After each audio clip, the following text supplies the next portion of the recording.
Putri Chandrawati bersikukuh katakan pelecehan di Magelang, penyidik diminta dalami.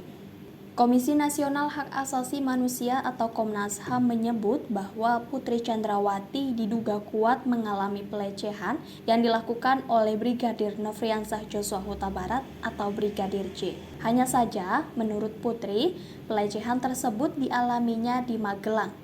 Untuk itu, kasus dugaan pelecehan terhadap Putri yang sebelumnya sudah dihentikan polisi, kini mulai mendapatkan perhatian kembali.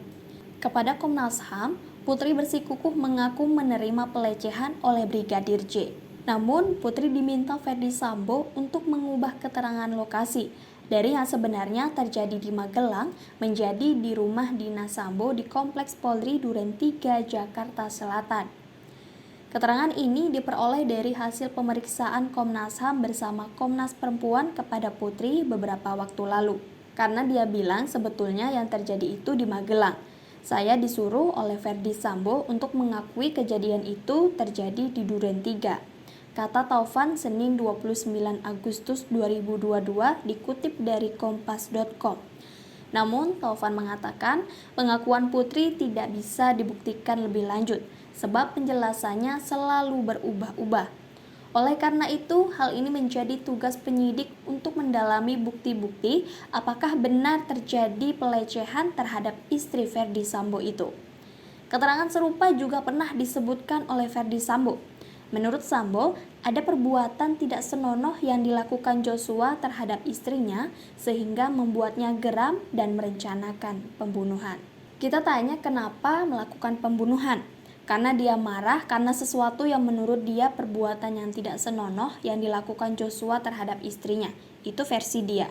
Jelas Taufan. Dalam laporan rekomendasi kasus Brigadir J yang dirilis Kamis 1 September 2022, Komnas HAM mengungkap ada dugaan kuat pelecehan terhadap Putri yang dilakukan oleh Brigadir J. Sebagaimana keterangan Putri, pelecehan itu disebut bukan terjadi di Jakarta, melainkan di Magelang. Ketua Komnas Perempuan Andi Yentriani mengungkapkan Putri Chandrawati sempat ingin mengakhiri hidupnya, diduga karena kasus dugaan pelecehan yang dialaminya.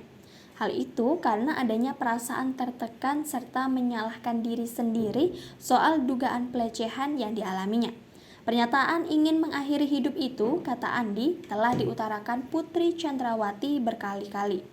Dalam kasus ini, posisi sebagai istri dari petinggi kepolisian pada usia yang jelang 50 tahun, memiliki anak perempuan, maupun rasa takut kepada ancaman dan menyalahkan diri sendiri, sehingga merasa lebih baik mati. Ini disampaikan berkali-kali, kata Andi dikutip dari tribunnews.com. Dengan temuan ini, Andi menilai tidak cukup untuk menganggap tidak adanya pelecehan terhadap Putri. Kita perlu memikir ulang bahwa relasi kuasa antara atasan dan bawahan tidak cukup untuk serta-merta menghilangkan kemungkinan terjadinya kekerasan seksual. Lanjut Andi. Andi menyebut Putri tidak memiliki kemauan untuk melaporkan dugaan kasus pelecehan yang dialaminya karena malu dan takut.